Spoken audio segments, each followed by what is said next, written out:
Today we have a lot of news to go over in a short amount of time, but let's get right into it and let's talk about it. So Chaos Origins stream just ended and we have brand new support for Melffy, the rest of the cards for the Toon wave, and also we have S-Force and a couple of generic free agents. So let's take a look at them and let's talk about them. First up, we have a brand new Melffy wave with Melffy Rabbies, a level 2 Earth Beast effect monster with 300 attack and 100 defense. And you can only use one of the first and second effects of this card's name per turn, and only once that turn. If your opponent normals or special summons a monster, you can special summon this card from your hand. Then you can fusion summon one Melffy fusion monster from your extra deck using monsters from your hand or field. Honestly, really good for that type of effect. And if this card is normal or special summoned, you can add one Melffy monster from your deck to your hand. Then, if it is a normal monster, you can special summon any number of beast monsters from your hand. This card's absolutely insane when you look at it because honestly, being able to summon out any amount of Melffy monsters from your hand is really powerful. Next up, we have Excited Melffy, a level 4 Earth Beast fusion effect monster with 0 attack and 2500 defense, and it looks absolutely adorable. And it takes one Melffy monster plus a beast monster, so super generic for the deck. You can only use the first and second effect of this card's name each once per turn, and if this card is fusion summoned, you could target an equal number of Melffy cards you control and cards your opponent controls, return them to the hand. If your opponent normals or special summons a monster, or if this card is targeted for an attack, you can target one beast monster in your graveyard, decrease this card's level by 2, and if you do, special summon that monster. So overall, this is a really good card because it can bounce back things like Melffy Staring Contest, any of the Melffys that could summon themselves from the hand, and honestly, just being able to revive any of your beast monsters in the graveyard is really great, especially with Kalantosta, Mystical Beast of the Forest. Next up, we have a brand new rank 2, being Melffy God Mommy. It is a rank 2 Earth Beast Exceed effect monster with 0 attack and 2000 defense, and it takes 3 plus level 2 monsters that are beast. Once per turn, you can also exceed summon Melffy God Mommy by using Melffy Mommy you control, and it transfers its materials.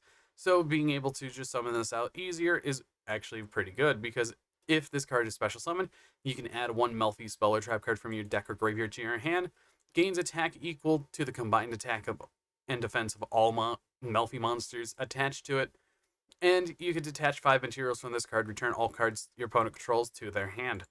This is a powerful boss monster that they're going to probably end on, but being able just to summon this out on your turn after you got rid of all your opponent's effects, you could just slap this down, detach 5, and then easily wipe the whole board, which is honestly crazy to think about. Then we have a brand new Melffy spell card, being Melffy's Status Games. It is a normal spell card, and the artwork absolutely adorable. You cannot special summon the turn you activate this effect except Melffy monsters, and you can only use the second effect of this card's name once per turn. Add up to 4 Melffy monsters with different names from your deck to your hand, then it becomes the end phase of this turn. Sure, you could banish this card from your graveyard, then target 2 Melffy cards in your graveyard except Melffy's Status Game.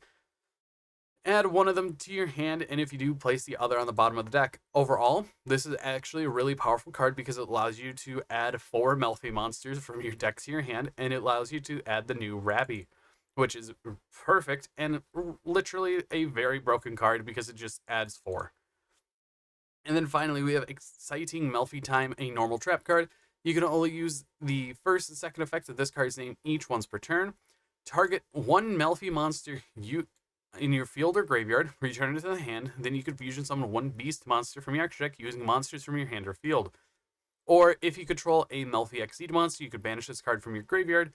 Your Melffy monsters special summon from the extra deck are unaffected by your opponent's activated effects this turn. This card is really good, especially with things like Foolish Burial Goods, and honestly definitely a card that I would run multiples because of how useful it can be. And just having a way to fusion summon into your fusion monster is absolutely crazy because it just sets up so many plays for the deck, and definitely a great wave.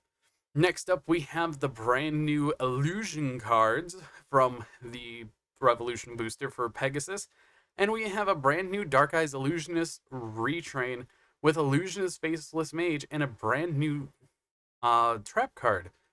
So we have Dark Eyes Illusionist Faceless Mage, a level 4 Dark Illusion effect monster with 0 attack and 0 defense.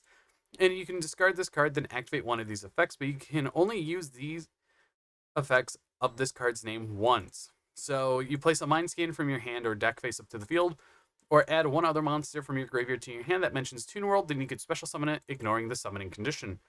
That card's absolutely crazy, in my honest opinion.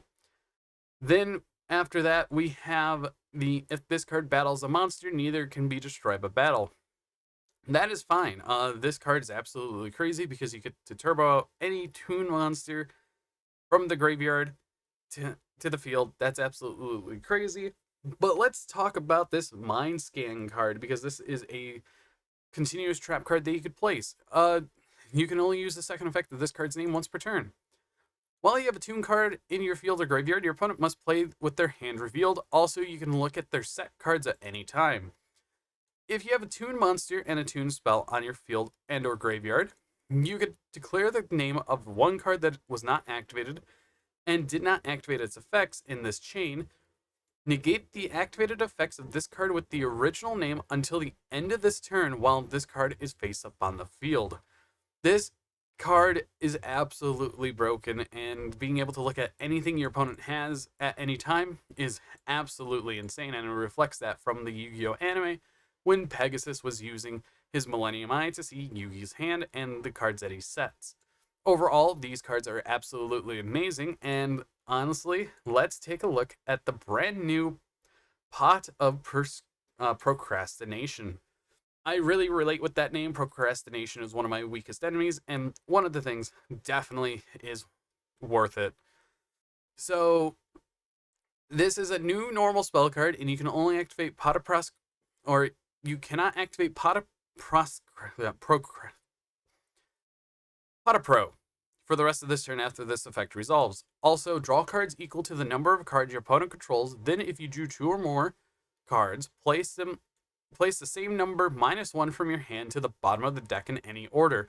So you just draw 6 cards, you put 5 back. And honestly, just being able to fix your hand and dig for that many cards is absolutely insane. It's kind of like Saryuja, but you get to draw more. Overall, this is a really powerful card. And to be honest, I can see many decks like Tenpai Dragon running this to fix their consistency.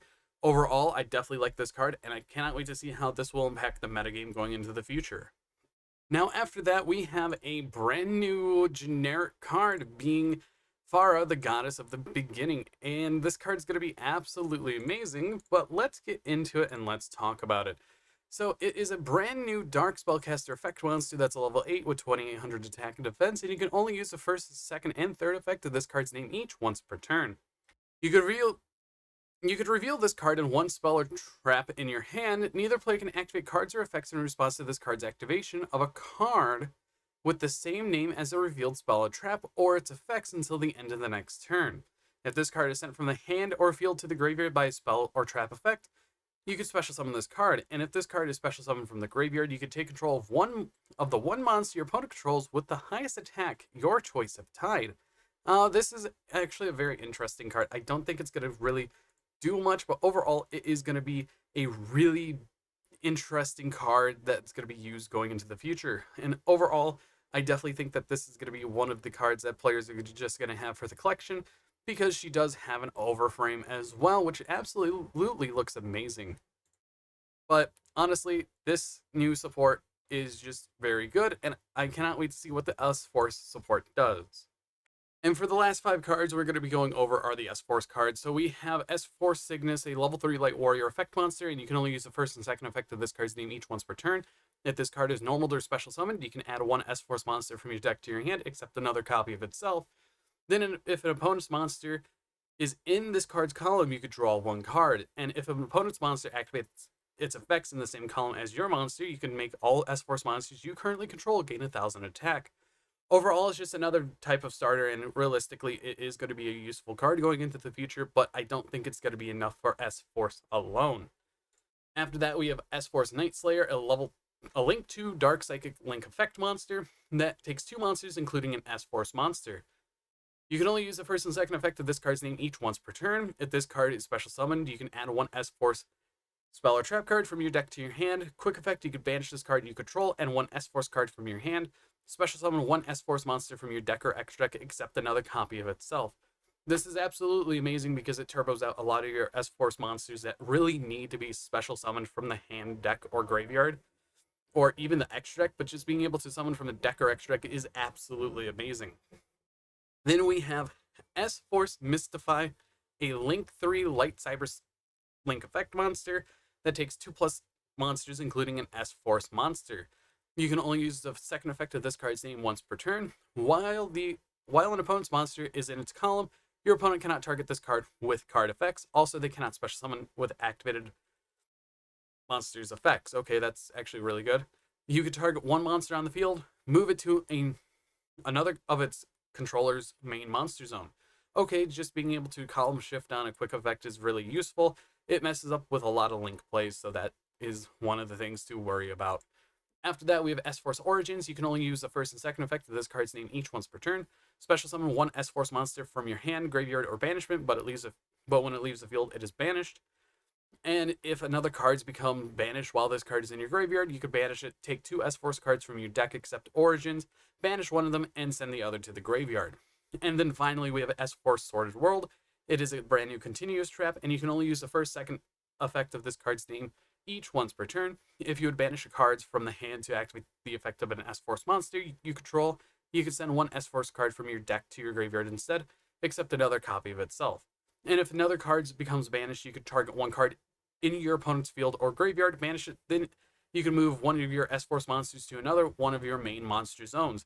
Overall, the S-Force support definitely does a lot, but I don't think it's going to be enough to push the deck further. It does a lot of fixing, but I do hope that we do see more S-Force support going into the future. But anyways, I've been BoltSpider. I hope you guys did enjoy this video, and I'll see you all in the next video. Thank you all for watching this video, and if you enjoyed it, hit that like button down below, and if you want to see more content like this, hit that subscribe button, and make sure to hit the bell to get notified whenever I upload. I would also like to thank FGH for supporting the channel through the channel memberships, as it's only 99 cents a month, and you can also join my Discord server, which is down in the description of every video that I post. But anyways, I'll see you all in the next video, and goodbye.